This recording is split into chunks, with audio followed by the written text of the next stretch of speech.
코로나19 신규 환자가 7,850명으로 역대 최다를 기록했습니다. 확산세가 거세지면서 정부는 강력한 거리 두기 조치를 마련해서 조만간에 발표하겠다고 했습니다. 취재기자 연결합니다. 이승윤 기자.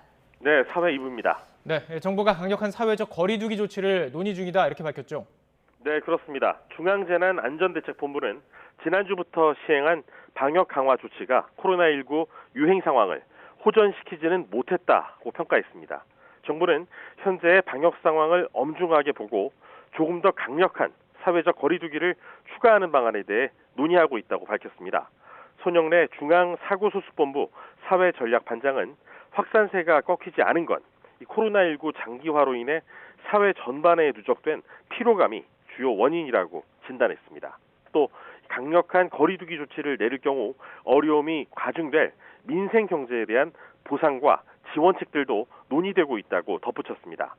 사적 모임 인원 축소와 영업시간 제한 등 방역 강화 조치는 오는 17일 금요일에 발표되고 다음 주부터 연말까지 2주간 시행될 것으로 예상됩니다. 방역당국은 이와 함께 코로나19 환자 격리 해제 기준도 마련했습니다. 중환자 병상 확보를 위해 경증 환자는 증상이 발현된 지 10일 뒤에 격리를 해제하고 기저질환이 있는 중환자는 증상이 발현된 지 최대 20일 뒤에 격리를 해제하기로 했습니다. 격리가 해제되더라도 치료가 더 필요한 환자는 격리병상에서 일반 병상으로 이동해 치료를 받을 수 있습니다. 또 재택 치료자가 3만 명에 근접한 가운데 정부는 재택 치료자를 대면 진료하는 의료기관을 21곳 더 확충해서 재택 치료를 강화하기로 했습니다. 코로나19 신규 확진자는 하루 만에 큰 폭으로 증가했죠.